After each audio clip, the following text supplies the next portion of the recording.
আসসালামু আলাইকুম রহমতুল্লাহি ওবরাকাতুহু। দেশ ও বিদেশ যে যেখান থেকে দেখছেন আমাকে সকলের উদ্দেশ্য করে বলছি, পৃথিবীতে আল্লাহ তাআলা আমাদেরকে পাঠিয়েছেন, আবার একদিন এই পৃথিবী ছেড়ে আমরা চলে যেতে হবে। তো আল্লাহ তাআলা আপনাকে আমাকে কোনো না কোনো রোগের দ্বারা, কোনো অসুস্থতার ধারায় আল্লাহ তাআলা পৃথিবীর থেকে আমাদেরকে নিয়ে যাবেন। তো বিশেষ করে আমরা যে রোগের আজ আতঙ্ক, যে রোগটাকে বলা হয় ডায়াবেটিস রোগ, যে রোগ আল্লাহ তাআলা আপনাকে আমাকে দিয়েছেন, এই রোগের জন্য আবার আল্লাহ তাআলা আমাদের জন্য সেবাও রেখে রেখেছেন।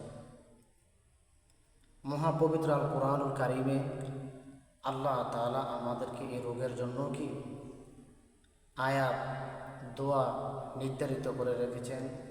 তো আসেন দোয়াটা এবং আয়াতটা শেখার পূর্বে এটা নিয়মটা জেনে নেই।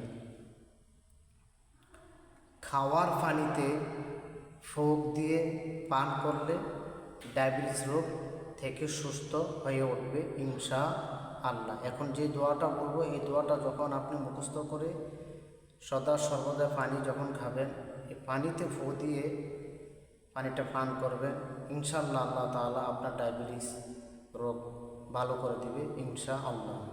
দোয়াটা হচ্ছে এই, বিসমিল্লাহির রহমানির রহিম, আল্লাহু লা ইলাহা ইল্লা হুয়া রাব্বুল আরশিল আযীম বিহাক্কি বিসমিল্লাহির রহমানির রহিম আউয়ালিহি ওয়া আখিরি। আমি আবার দোয়াটা পড়ছি, সকলে শিখে নেবেন, মুখস্থ করে নেবেন। আল্লাহু লা ইলাহা ইল্লা হুয়া রাব্বুল আরশিল আযীম বিহাক্কি বিসমিল্লাহির রহমানির রহিম আউয়ালিহি ওয়া আখিরি। সকলে এই দোয়াটা মুখস্থ করে নেবেন। ধন্যবাদ। আসসালামু আলাইকুম রহমতুল্লাহি ওয়া বারাকাতুহু।